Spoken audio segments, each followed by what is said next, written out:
Fabber, je hast besloten om die functies bij Sportclub Heerenveen Del te lezen. In het kader van al het gedoog wat er rondom die club op dit tijd gaande is. Kun je nog eens een keer uitlezen waarom als dat nou precies die in hast? Ja, dat kan ik wel uitlezen. Nou ja, ik vind onderhand dat de zoveel gebeurd is. En met name dat de leidingjouwers van de club zich van wat er eigenlijk gebeurd is heel slecht distancieren, of eigenlijk helemaal niet distancieren. En ik vind dat Heerenveen had altijd een betrekkelijk fatsoenlijke club geweest. Het meestal op een goede manier met elkaar omgaan, wie goed en moeten treden. Ja, en ik vind dat het eigenlijk ouder een periode met voorttreden is. En eigenlijk met name moet het stuk van Kijpen, maar dat is gesanctioneerd door de directie en door de raad van commissarissen. Nou, en eigenlijk is dat, toen vond ik al van ja, dit kan het, dit is gewoon te gek voor woorden. Maar het is wel gebeurd. Daarna ben er gesprekken geweest met Riemer, met name de aanleiding weer dus dat stuk. Nou, en toen dacht ik van oké, ik ga hem even stil. Of ik ga hem gedijst, want dan wil ik net zo ver de voeten rennen. Dus ik ben er wel heen geweest. En zijn dat ik vond dat ze zich ervan distancieren moesten. Nou ja, nou ja, dan gaat het wat heen en weer. Net in een rare sfeer, ja. Maar dat vinden ze absoluut net van plan. Nou ja, klaar. Toen dacht ik van, dat wordt misschien nog wel oplost, maar dat waren dus net oplost. Ja, dan dacht ik van, ja, dan is er een moment dat mij dus wil zeggen dat je dat niks vindt. Ik vind dat net bij de club passen. En daar wil ik niet meer aan committeren, zeg maar zeggen. Maar op het moment dat je werkt en ik ben een beetje in ieder geval een wat ouder boegbeeld van een club, dan word je er ik bij betrokken. En dan zie je mensen naar je en die denken, oh, dat vind ik wel blijkbaar goed. Nou ja, dat vind ik dus absoluut niet. En dus is er een moment komen dat zij nou treed ik naar boeten. Is dat een toevallig moment? Wie het een opeenstapeling van de zij nou is? Ja, nou ja, dat hier met de ontwikkeling rondom die gesprekken te maken. Nou circuleert er weer zo'n waardeloos stuk ergens ondergrond, zeg maar zeggen. Nou ja, en de supporters die beginnen te komen, hè, want die hebben eigenlijk hetzelfde gevoel wat ik beschreef. Ja, van waarom zit je nou net van, sorry, dat hier net maten en laten we nog maar een skinnerlaai beginnen. Nou ja, dat speelt er ook een rol in. Hè. Dus als sponsors beginnen, en dat zijn net de mensen, het zijn mensen die er echt over nadenken. En ik vond dat de supporters eigenlijk vond ik dat heel goed en op de manier waarop ze die weer prima. En dat wie net alleen de jonge hap, hè, maar wie een trosnee van alle volk wat op de tribune komt. Nou ja, ik denk, dat is daar zo helder en zo duidelijk, dan ken ik het nog eens. Nou ja, toen dacht ik van oké, nou, mijzelf ik wil een keer naar boeten komen, zo wie het. Dan zei er circuleert nou nog een waardeloos stuk ondergronds. Wat is dat voor stuk? Nou ja, dat is hetzelfde stuk, alleen erger. Nou erger. Nou ja, en van waar is dat afkomstig? Ja, dat is ik. Dus wat ik weet is dat er treien of fjouwer, treien stikken meer. Dat ze op het laatste moment dat ene stuk wat dus in die corner geplaatst is, zijn dit gaat erin. En de oren twee die hebben ze net broekt. Hè? Dus hij has een keuze te maken. En die willen nou wel broekt? Nou ja, die circuleren, ja. Wie dat doet, weet ik net. Maar er stond al in VI stond er een verhaaltje hoor. Nou, wat is eigenlijk precies die verwiet? Gaat het om beleid of gaat het om mensen? Waar gaat het eigenlijk om? Nou ja, mensen maak je beleid. Zij is het. Nou ja, het gaat om dit soort, het gaat eigenlijk om beleid. Kijk, ik vind, als je, dit is voor mij de druppel die de emmer oer in leert. Maar ik ren er een heel schop doen en ik zie wat er gebeurt. En dan, ik vind dat we als naar Robert Veensters, naar de voorzitter, ja, nou hij had zijn kwaliteiten, ongetwijfeld. Maar ik vind dat de kwaliteit net passen bij de voetbalclub die te functioneren, althans op dit moment. We hebben een man nodig, of een vrouw, van mij ik, die bindt, die verbindt, die aandacht had van mensen, die voetbal hartstikke mooi vindt. Dat aan alle kanten uitstraalt, die op squadroord komt, die belangstelling had voor wat er gebeurt, die een keer bij een training shot, en dat had er in geen delen. Nou ja, maar daar ga ik wel zin om zijn. Dat stoort mij echt, want ik vind dat net zo mat. Dus ik vind dat het gewoon net bij deze club is. Nou ja, dat stoort me ook. Maar goed, dat is net een stoornis waarvan je zegt van oké, ik kap ermee. Hè, maar de door dat vind ik nog veel erger. Ja, want je kan zeggen van, nou ja, Kleer, er is een nieuwe directie, er is een riet van commissarissen. Die zeggen allebei, wij hebben een beleidsplan opgesteld, daar zetten we eens achter. Wij denken dat we de goede koers gaan. Wij staan daarachter. Dat kun je consistent gedrag nemen. Zeg, nou oké, er is een lijn die zegt, dat moet dan wel net die lijn wezen, dat moet dan wel net de lijn van Riemer wezen, of van Orenmeester die het hebben laten vielen bij de club.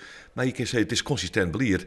Is het toch het goed? Want ze zitten weer in een veilige categorie 3 als het gaat om KNVB. Dus wat mag je daar eigenlijk op omwerken? Nou ja, wat ik zo pas zei, kan je erop opmerken. De centen zijn wel van me konden wezen, daar heb ik helemaal geen verstand van. Daar heb ik me er nooit mee bemoeid. Ik wil nooit weten wat de speler verdienen. Maar ik moet met die speler gewoon door de bocht kennen, of net door de bocht kennen. Dan moest dat oude, moest er geen enkele. En dat is bij mij nou nog zo. Dus ik vind het mooi dat ze dat van me konden hebben. Ik wist niet of het slecht was of hoe het ervoor stond. Dat interesseert me wel, maar daar heb ik geen verstand van. Maar het gaat mij volle meer om de totale sfeer, om de afstand tussen mensen, om wat je roen om een wedstrijd, joh. Met een simpele wedstrijd, hoe het gaat met het ontvangst van mensen, er zit geen statuur meer in. Dat is net mensen heb ik net het gevoel dat ze echt welkom zijn of zo. Nou ja, dat jij helemaal niet bij is. Dat wie een van uw grote kwaliteiten, zeg maar zeggen. Nou ja, en het is ook niet zo dat er niks van zijn is, er wordt wel wat van zijn, maar op een manier komt het net om, of vindt ze het net belangrijk. Nou ja, heeft dat dingen intern, dit soort dingen intern ook onkaarten? Ja. Is nou niet eens? Bij rechtstreeks, dan is naar Robert Veenstra, ze hebben drinken een bak koffie, Robert, en dan moest toch even naar luisteren. Ik denk dat, en dan komt dit. Al heel lang niet. Al heel lang niet. Dus hoe dat het leven op squatter wordt, dat had ik zin om zijn. Ik heb zijn over de omgang met de pers, had zijn. De omgang met de sponsors. Toen ik van die wedstrijd van professor Marco onderwijs weer, toen moest ik geld hebben om dat van elkaar te krijgen en kom ik dus bij sponsors te landen. Dat ben Heerenveen sponsors. En die zitten al eens hiermee van Foppen, hey, God, in van Heerenveen. Ja, ik denk van, ja, nou wil die voorzitter zijn. We willen mij praten, we zitten wat vinden, maar we zien hem nooit.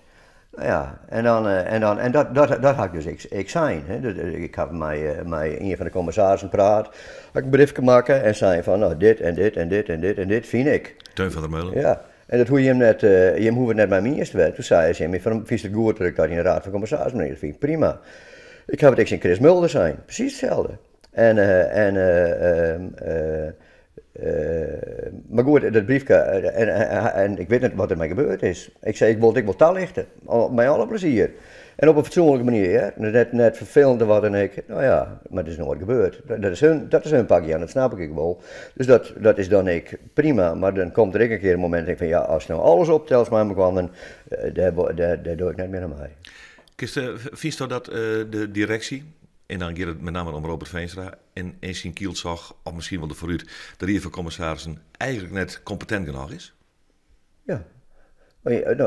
Als je nou, ik even waarom, als je nou wies bent, hè, en ik vind dat beleid ik wies wezen maar. Dus je maakt je beleid en je zegt wel dat en dat en dat. Dan kan je ook ik net zien, hè, je kan die naaie dag wat te schreeuwen, dan kan ik erop luisteren en dan kan ik zeggen van nou, dit wel en dat. En we steken je dan je hebt concrete doel en hoe, daar kan ik ook commentaar op, maar goed. Maar als er dan wat gebeurt, waarbij je goed communiceren moet, waarbij je even nadenken moet voordat je de hype aanslagen of voordat je de loopgraven betreden, dan moet er één of twee mensen in zijn bestuur of in zijn raad van commissarissen zeggen van, nou laten we dat nou eens even op zijn merites beschermen, wat gebeurt er nou al een jaar, hoe is dat gebeurd, hoe kunnen we nou vaak komen dat het escaleert? Nou en volgens mij hebben ze alleen maar dat in een wet wat escaleert. Nou en dus krijg je daarna al die toestand kiest dus dat alles wat er nog gebeurt is gebeurd. En eigenlijk had ze zelf de stien in de vier donderen. En dat vind ik geen beleid. Toch dat stik in de corner. Dat ja, is natuurlijk. Dat eigenlijk voor het grootste gedeelte alles veroorzaakt. Want die zoon ik zei, nou wil je dus zit je in de directie van sportclub Heerenveen. Een sportclub die jarenlang domineerd is en bestuurd is door Riemer van der Velde. Wij staan een enorme grote rol in spelen hier. Wie in de boegbeelden van de club, de gezichten van de club. En wie een benaderbaar, Heerenveen leefde daarin. Maar dan denk ik, je zult maar opvolger wezen van dit soort iconen. Dat doe je net gauw goed. Dan kan ik me voorstellen dat die mensen denken van, nou daar hij ze weer. Wij willen eens eigen gang gaan. Ja, maar dat is ik zo. Dat maak ik. Maar wel op een fatsoenlijke manier. Dus, ik ben het helemaal mee eens. Op het moment dat mensen voort ben je voort. He? En dan met de oren mensen doen, maar het moet wel binnen de normen van een goede club wezen. En ik vind dat er wie ik wel contact, hè? Er wie wel, Riemer en ik zitten bij Johan Hansma en dan discussiëren we hoe de technische afdeling, hoe het gaat. Nou, die technische afdeling die functioneert, zeker in de jeugdopleiding, heel aardig. Maar goed, als je dan daar zit en je hebt je verhaal, je schreeuwt wat, dan het is net per definitie zo dat ze daar wat mee doen moeten. Maar het is wel per definitie zo dat ze in die zeggen maar van, nou, we hadden een uittocht, we hadden een jongen, daar voor start en dat, we doen het oors, want derm. Nou, en dat is ik helemaal net. Dan denk ik van ja. En het deelt van mij minder dan van Riemer, mag ik zeggen. Maar dan kan ik me heel goed voorstellen, van ja, wij gaan de tour. Van hoe ga ik net meer te doen. Dus het betekent net dat je zit van wij vinden, of ik vind dat het samen moet en je moet het te doen. Nee, als je misbruiken als adviseur, dan vind ik dat ze naar je luisteren moeten en dan mij argumenteren. En dan zeggen we, oké, we doen het net, of we doen het al, of we doen een beetje, of dat is prima. Nou, en dat gebeurt ik eigenlijk net. Wat moet er nou gebeuren? Ja, ik vind dat nou ja, ik had het vergeleken met de Eerste Kamervoorzitter, hè, die wat net, wat de norm blijkbaar goed trots, en die had zijn conclusies laten, hè, van dit kennen, zo ben ik net te handhaven. Nou, dat vind ik hier ik van. Ik vind dat in ieder geval de voorzitter van de directie voortmaat. En ik denk dat de Raad van Commissarissen daar ik goed naar denken moet. Dat is een hele stap wat je hem daar vreemd. Ja, nou ja, maar het drommelt al zo lang. En volgens mij krijgt het alleen maar bij van me kwam. En terug, nou, is geen skip te meidje. Toen zei ik, oké, we starten in potentie. In het fundament is de club nog hartstikke goed. Hè, want ooit leven die supporters net zo mee en ooit zijn die sponsors net zo actief. Dus dat in principe is dat gewoon, het is wel vervelend. Maar het jouwt ik gewoon dat het leeft en dat mensen het belangrijk vinden en dat mensen er energie in stoppen om dat van me kwam te krijgen. Nou ja, en dat maakt en ik vind dat het maakt. En dat betekent dan Robert Veenstra weg, de Raad van Commissarissen opstappen, Johan Hansma zijn positie? Nou, ik vind Hansma heel hard burgerd en die had ik een redelijk eenzame positie. Want die werd natuurlijk, er is een geweldig bezuiniger, maar degene die geweldig bezuiniger had is Johan Hansma. Maar die had een hoop spelers voort en spelers die salaris naar beneden, dus daar gaat de kwaliteit van je team ik achteruit. Maar dat had er net slecht niet, vind ik. Nou ja, maar hij doet het is al wel heel alleenig. Want wat is nou de voetbalkennis die er omheen zit? Nou, dat is Marco van Basten. Marco van Basten doet de eerste elftal, dat is het. En dat betekent dus dat de steun die je krijgt en van waarom had je dat wel bestuurlijk op dat net en waarom zo en wat is wis of wat is wies en zo. Nou, ik denk dat Hans met hartstikke de moeilijk had, maar ik vind wel dat het aardig van elkaar hulp had. Die kinderen blijven. Wat mij betreft wel. Ja, en dan gaat er nog een roep om een onderzoek. Riemer had het ook vaker op, een onafhankelijk onderzoek van een commissie van wijze mensen. Waar ik mensen de voetbalverhaal in zitten. De directie die had zo even toch wel een onderzoek, maar dat maakt een oor met van. En dat komt ergens in september wel. Even naar twee dingen. Degene die het onderzoek doen had, daar ben je net gelukkig mee ook. Oh, ik heb me helemaal niet mee bemoeid. Maar wat ik begreep vindt men dat dus de oppositie, zeg maar zeggen, dat geen aanwezen wordt door de beleidsmakers van de club, dat jou op voorhand al het gevoel van ja wacht eens, dat is hier namens hun. Ja, de slachter die zijn eigen vlees keurt. Juist. Dus dat wilden ze net. Nou, en dus toen had de burgemeester van Heerenveen, van de Zwam, die had er met ik maar bemoeid. En terecht overigens, want die maakt het zich zwaar. En die zei van, een grotere commissie namens alle groepen. Nou ja, dat is nou op een hispel en dat zal denk ik wel gebeuren. En je zegt, het moet eigenlijk vlot gebeuren. Net in september maar een rapport Nee, komen. natuurlijk niet. Is het 4 voor 12 bij die club eigenlijk? Nee, dat denk ik net. Maar als je dit soort dingen doet, dan moet het snel. Want als je het net snel doet, dan bloot het ik zo erin. En in september, dan is het voetbal weer aan de gang. Het moet opgelost worden voordat het seizoen start. Met frisse start beginnen, alles met fris. Ja. En als nou Robert Veenstra zei van, je roepen maar. En dat is wat hij ontnota gewoon vers had. Hij zei, ik doe het net verkeerd. Je roepen maar ik ga mijn eigen gang. De rier van commissarissen zei, je roepen maar. Wij denken dat we op goede spoor zitten. Ja. Wat dan? Ja, nou, ik vind dat die commissie, als die er komt, dat die dus een commissie van bindend advies is. Bindend. Die nog onderzoekt en die zeggen van dit en dit, maar oké, dan moet iedereen zich daar kan conformeren. Denk je dat die commissie er komt? Ik denk dat de commissie er wel komt, ja. Er wordt wel druk uit over nou, hè? Ja, natuurlijk. Die sporters die ben van plan volgens mij weer een worden ludieke actie te bedenken. Dus, nou, wat ze dienen hadden, dat wie... Ja, dat spreekt zich wel aan. Heel fatsoenlijk, op een goede manier, weinig geschreeuw. Uitlezen wat ze doen en waarom wat ze doen. Er zitten wel een paar echte kanjers in. En bij Nijnoord en bij de sporters, bij VNFN. Nou ja, dus daar zit echt druk achter. Nou, en de belangrijkste fenomeen, actie zo'n 60 is ongelooflijk belangrijk. Ik vanuit de historie. Zo. Die bent het helemaal klaar mee. Die wil gewoon niet meer. Nou ja, want die hebben zelf al een mij maken. Heb ik net eerst mij maken. Dus ik zie ernaar, ik ren op het stadion en merk mijn dingen. En ik ga uitleggen wat me geweldig stoorde. Maar die mensen die dus mij hun communiceren. En die rennen voortdurend een wal van beton op. Nou ja, en dat was ik gewoon niet meer. Nee, want dan is er ook nog de angstcultuur die het in het bedrijf Libissoer. Is er daar wel eens wat van merken? Oh jawel. Ja, ik praat. Ik ben haast dagelijks op het stadion. Dus ik ontdek wel van dat ze weinig vertrouwen hebben in de leiding. En dat ze soms mijn klanten ook niet vertrouwen. Omdat ze denken dat iemand bij Tro vertelt wat zij toevallig een keer vallen leden. Dat iedereen wel eens zeurt, zeg maar zeggen. Dus dat is zo. Ze rennen op zaken. Hè. Op haaien. Op haaien, ja. Ja. Ja. De korte termijn van de club. Deze directie, deze rier van commissarissen er, in die eigen denk ik is het dan verstandiger om zo gauw mogelijk op te stappen, om het paard vrij te maken, om bij Nijenmees te benemen, de zaak weer op te zetten? Ja, frisse start. Ik denk dat we daar wel aan het zijn, ja, dat is helder. En nog even over die eigen positie. De wie is trainer, krijgen ze nou een onkostvergoeding? Ja. Geef nou terug als vrijwilliger of hoort nog helemaal op? Wat is het nou? Ik ga de jongens, wat